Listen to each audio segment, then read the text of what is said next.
Nel video di oggi ragazzi andiamo a provare questo nuovo obiettivo di Sirui della serie Aurora, apertura massima f1.4, obiettivo che dovrebbe essere sulla carta molto interessante.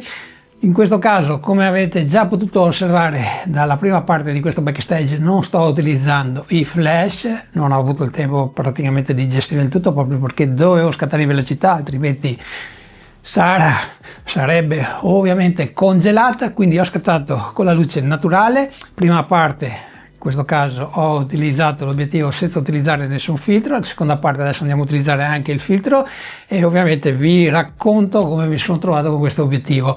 Avevamo provato più o meno un anno e mezzo fa l'85 f1.4 sempre di Sirui della serie Aurora, un obiettivo che aveva alcuni problemi soprattutto quando parliamo di autofocus e anche quando parliamo di nitidezza scattando alla massima apertura.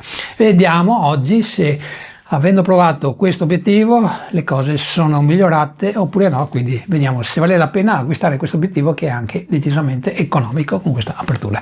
Quindi adesso vediamo ancora alcune foto che abbiamo scattato a Sara e poi ti racconto tutto quello che praticamente ho da raccontarti di questo 35 mm di Sirui.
Vediamo adesso un aspetto decisamente a mani basse che è molto importante per tutti coloro che comprano un obiettivo, ma non solamente per fare delle foto a delle modelle, ma anche per utilizzarlo per la street photography, per lavoro, foto di reportage, se l'autofocus è all'altezza oppure no. Se devo fare un paragone rispetto alla versione 85 mm sempre di Sirui Aurora, le cose sono decisamente migliorate, però in tutta onestà dico che c'è ancora da lavorare perché non siamo ancora ai livelli di altre aziende che io personalmente ho recensito proprio nel mio canale. Comunque ti posso dire che l'ho testato così come lo stai vedendo, praticamente senza inserire nessun filtro polarizzatore, nessun filtro ND e anche inserendo proprio un filtro per vedere se le cose andavano a peggiorare oppure no. E qui c'è qualcosa da dire, quindi ascoltami con attenzione. Allora, per motivi ovviamente che sono abbastanza intuibili, dovevo scattare in velocità, altrimenti Sara sarebbe morta assiderata. C'era abbastanza freddo, le temperature non erano sotto lo zero. Lei ha voluto questo outfit che io non ho discusso, gli ho chiesto 3 volte, lei voleva le foto così, quindi con le donne sapete che non si può discutere, quando si scatta in velocità soprattutto ti muovi in modo di più, quindi scattavo anche abbastanza a largo, con un 35 ovviamente sei avvantaggiato, non è che devi andare decisamente molto lontano. E quindi scattavo senza badare a queste cose, con la coda dell'occhio. Ovviamente quando facevo l'inquadratura vedevo che il quadratino era nell'occhio di Sara, quindi davo per scontato che le foto erano praticamente tutte con la messa a fuoco corretta. Tutte le foto che ho scattato senza utilizzare nessun filtro praticamente erano correttamente a fuoco, anche quando mi muovevo abbastanza veloce, ok? Ho fatto delle foto mentre proprio Sara si stava muovendo e non ho avuto brutte sorprese. praticamente di foto sfocate su una cinquantina che ho scattato senza utilizzare nessun filtro. Praticamente di sfocate diciamo che ne ho avute 3, ok? E diciamo anche che quelle foto le ho sbagliate io, ma ho voluto utilizzare anche un filtro VND con il filtro polarizzatore, anche perché la giornata era abbastanza bella, nel senso che non era coperta dalle nuvole, un cielo azzurro, quindi ho detto diamo importanza anche al cielo, c'era anche un po' di sole, e quindi ho utilizzato proprio un filtro VND che toglie dai 3 ai 5 stop, e praticamente l'ho utilizzato sempre andando a togliere i 5 stop, quindi scattavo esattamente come quando vado ad utilizzare i flash, quindi a un 160esimo, e praticamente qui le cose sono leggermente peggiorate. Ho avuto più foto sfocate, ok, e quindi posso dire che è colpa dell'obiettivo, perché sono stato molto attento anche se ero in velocità. Ti voglio adesso parlare dell'aspetto che personalmente ritengo quello meglio riuscito di questo 35 mm, non da sottovalutare, un passo in avanti, e questo fa capire che questa azienda sta migliorando sempre di più, in attesa sempre che le aziende cinesi comincino anche a produrre degli zoom. Comunque, allora, ti voglio parlare della costruzione, perché c'è da dire, perché è importante, e anche della novità che troviamo nel barilotto, perché abbiamo vari selettori, quelli che già abbiamo imparato a conoscere, però c'è una novità che è utile soprattutto per chi non utilizza molto spesso la ghiera dei diaframmi, come sottoscritto, e quindi l'ho apprezzato, ma adesso ci arriviamo. Procediamo con ordine. Innanzitutto questo barilotto complessivamente, così come lo stai vedendo, pesa mezzo chilo, calcola 4,90 come dichiarato proprio da Shirui senza paraluce, comunque mezzo chilo utilizzandolo con una normale fotocamera, calcola una Sony A7 IV 7.5, praticamente è ben bilanciato, e te lo dice uno che lo utilizza anche con la Sony A7C, quindi non ho avuto problemi, anche perché forse, anzi senza forse, sono abituato a utilizzare recentemente, anzi da oltre 8 mesi, un 35 che pesa praticamente il doppio, quello di Viltros, l'F1.2, e quindi utilizzare questo praticamente mi sembrava di utilizzare un obiettivo pancake. Comunque ha il suo peso abbastanza importante, però dobbiamo sempre tener conto che all'interno abbiamo un gruppo ottico decisamente importante, completamente sigillato internamente, e abbiamo anche la guarnizione nella baionetta. Troviamo anche la porta USB di tipo C, in questo caso, che sapete tutti ormai serve per fare l'aggiornamento firmware. Abbiamo una novità molto importante che è da prendere in considerazione quando parliamo di un paraluce. Innanzitutto la forma di petalo, ma la novità è che innanzitutto è molto facile da installare e soprattutto non serve guardare quello che fai, qui praticamente lo fai ad occhi chiusi ed è molto comodo. E ho visto che anche Shirui ha preso spunto proprio da aziende più blasonate come Sigma, proprio anche in un banalissimo paraluce ha messo il pulsante di sblocco, molto bello, l'ho apprezzato molto. Anzi, si è migliorata Shirui, perché a differenza di Sigma nel paraluce ha messo una corona in silicone che serve proprio per avere maggior grip, soprattutto quando utilizzi la fotocamera e vai a appoggiarlo proprio nelle dita in modo che non scivoli. Sono piccoli dettagli ma fanno la differenza, credetemi. Nel barilotto troviamo i classici selettori, ma c'è anche una novità che reputo molto ma molto importante. Ma procediamo con ordine. Innanzitutto abbiamo il selettore, lo switch per passare in modalità manuale per quanto riguarda la messa a fuoco. La ghiera si comporta bene, è fluida, ha giusto attrito. Come al solito ragazzi stiamo parlando di una ghiera totalmente elettronica, non è che andiamo ad agire noi personalmente sul gruppo ottico, però ormai siamo abituati così. Abbiamo poi questo pulsante che vai a personalizzare, metti un'impostazione molto utile da utilizzare durante un servizio fotografico a tuo piacimento. Poi abbiamo questo nuovo selettore che adesso ovviamente ti darò maggiori dettagli, ma per il momento lo saltiamo e andiamo a questo selettore che praticamente ti consente di attivare o disattivare il click esattamente sulla ghiera dei diaframmi, perché troviamo anche la ghiera dei diaframmi. Apertura massima f1.4, apertura minima f16. Comunque hai la possibilità di attivare il click è molto importante, si sente, lo dico, se magari devi fotografare in chiesa, beh, hai la possibilità di mettere proprio la ghiera in modalità silenziosa, quindi vai praticamente a trasformare la ghiera in modalità completamente fluida e non produce nessun rumore.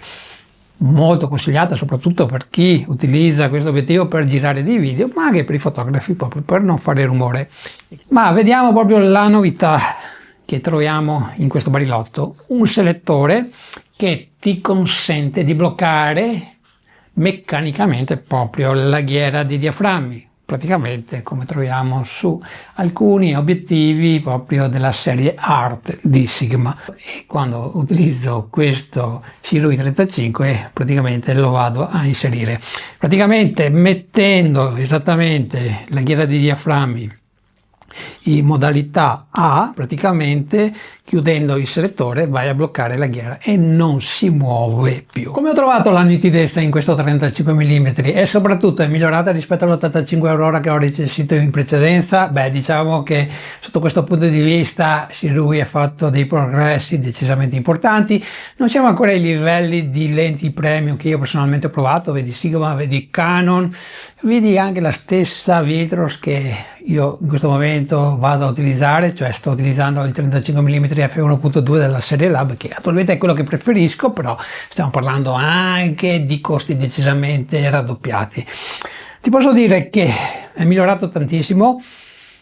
L'85 secondo i miei gusti è un obiettivo morbido a f1.4, soprattutto quando andiamo a scattare figure intere. Quali cose sono migliori? Sarà molto più facile che con questo 35, dico per esperienza, che vai a fotografare proprio foto ambientate, quindi prendi completamente il modello che vai a fotografare completamente nella tua foto, e ho visto che ha decisamente dettaglio anche utilizzando la massima apertura. Non dico che sia una lama, però siamo decisamente migliorati rispetto alla versione Aurora 85 mm. Comunque c'è sempre la post produzione, anzi ho fatto anche una prova in JPEG, praticamente la foto è nitida già a f1.4 proprio perché viene elaborata.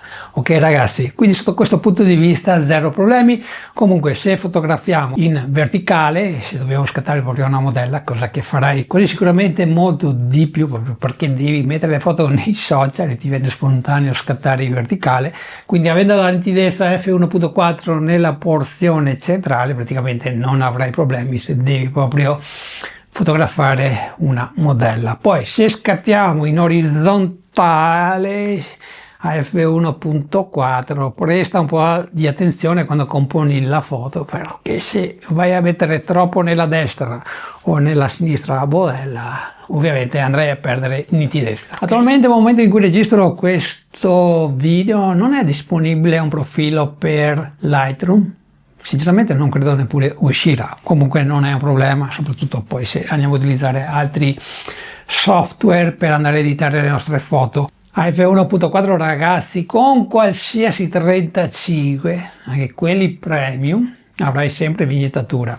Una vignettatura che io ritengo piacevole, come in questo caso con questo 35 di Sirui, eventualmente basta muovere due cursori e la togli. Quando chiudi f2.5 praticamente potrà capitare che fotografi molto spesso con questo 35 proprio questa apertura, praticamente la vignettatura neppure la noterai.